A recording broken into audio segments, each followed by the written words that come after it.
Okay, guys, here's my last chapter for today.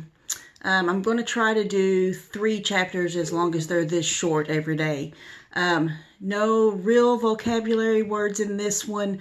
One word, gloat, Gloat, means to brag. So listen and see if you hear that word as I'm reading this chapter.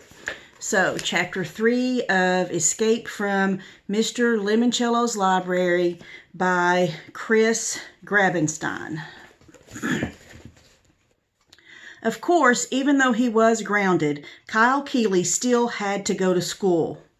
"Mike, Curtis, Kyle, time to wake up," his mother called from down in the kitchen.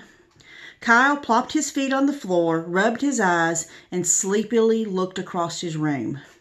The computer handed down from his brother Curtis was sitting on the desk that used to belong to his other brother Mike. The rug on the floor, with its Cincinnati Reds logo, had also been Mike's when he was 12 years old. The books lined up in his bookcase had been lined up on Mike's and Curtis's shelves, except for the ones Kyle got each year for Christmas from his grandmother. He still hadn't read last year's editions. Kyle wasn't big on books. What a shame. Doesn't like books.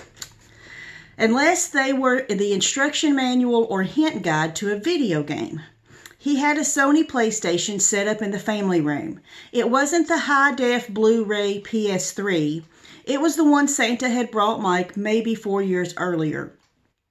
Mike kept the brand new Blu-ray model locked up in his bedroom. But still, the clunker that it was, the 4-year-old gaming console in the family room worked. Except this week. Well, it worked, but Kyle's dad had taken away his TV and computer privileges. So unless he just wanted to hear the hard drive hum, there was really no point in firing up the PlayStation until the next Sunday when his sentence ended. Remember, he's grounded because he broke the window and destroyed the flower garden. "When you're grounded in this house," his father had said, "you're grounded." If Kyle needed a computer for homework during this last week of school, he could use his mom's, the one in the kitchen. His mom had no games on her computer. Okay, she had Diner Dash, but that didn't really count. Being grounded in the Keeley household meant you couldn't do anything except, as his dad put it, think about what you did that caused you to be grounded. Kyle knew what he had done. He'd broken a window. But hey, I also beat my brothers. "Good morning, Kyle," his mom said when he hit the kitchen. She was sitting at her computer desk, sipping coffee and tapping keys. "Grab a toaster tart for breakfast." Curtis and Mike were already in the kitchen, chowing down on the last of the good toaster tarts, the frosted cupcake swirls. They'd left Kyle the unfrosted brown sugar cinnamon, the ones that tasted like the box they came in. "New library opens Friday, just in time for summer vacation," Kyle's mom mumbled, reading her computer screen. "Been 12 years since they tore down the old one. Listen to this, boys. Dr. Yanina Zinchenko, the new public library's head librarian, promises that patrons will be surprised by what they find inside." "Really?" said Kyle, who always liked a good surprise. "I wonder what they'll have in there." Books maybe," said Mike. "It's a library, Kyle." "Still," said Curtis, "I can't wait to get my new library card." "Because you're a nerd," said Mike.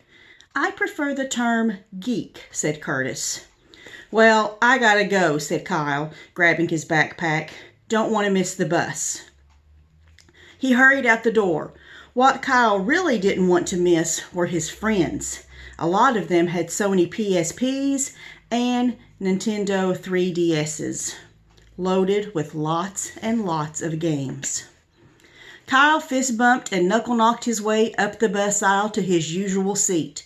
Almost everybody wanted to say hey to him, except, of course, Sierra Russell.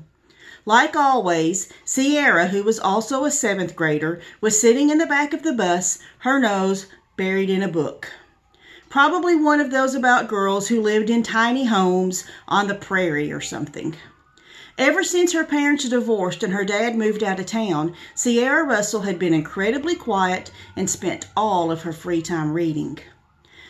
"Nice shirt," said Akemi Hughes as Kyle slid into the seat beside her. "Thanks. It used to be Mike's." "Doesn't matter. It's still cool." Akemi's mother was Asian, her dad Irish. She had very long, jet black hair, extremely blue eyes, and a ton of freckles. "What are you playing?" Kyle asked, because Akemi was frantically working the controls of her PSP 3000. "Squirrel Squad," said Akemi. "One of Mr. Lemoncello's best," said Kyle, who had the same game on his PlayStation. The one he couldn't play with for a week. "You need a hand?" "Nah." "Watch out for those beehives." "I know about the beehives, Kyle. I'm just saying." "Yes." "What?" "I cleared level 6. Finally." "Awesome." Kyle did not mention that he was up to level 27. Akemi was his best friends. Friends don't gloat to friends. There's your vocabulary word, gloat. "When I shot the squirrels at the falcons," said Akemi, "the pilots parachuted. If a squirrel bit the pilot in the butt, I got a 50-point bonus." Yes, in Mr. Lemoncello's Catapulting Critters games, there were all sorts of wacky jokes. The falcons weren't birds. They were F-16 Falcon fighter jets. And the squirrels, they were nuts, totally bonkers, with swirly whirlpool eyes. They flew through the air, jabbering gibberish. They bit butts. This was one of the main reasons why Kyle thought everything that came out of Mr. Lemoncello's imagination factory, board games, puzzles, video games, was amazingly awesome. For Mr. Lemoncello, a game just wasn't a game if it wasn't a little goofy around the edges. "So, did you pick up the bonus code?" asked Kyle. "Huh?" "In the freeze frame there." Akemi studied the screen. "Turn it over." Akemi did. "See that number tucked into the corner? Type that in the next time the home screen asks you for your password." "Why? What happens?" "You'll see." Akemi slugged him in the arm. "What?"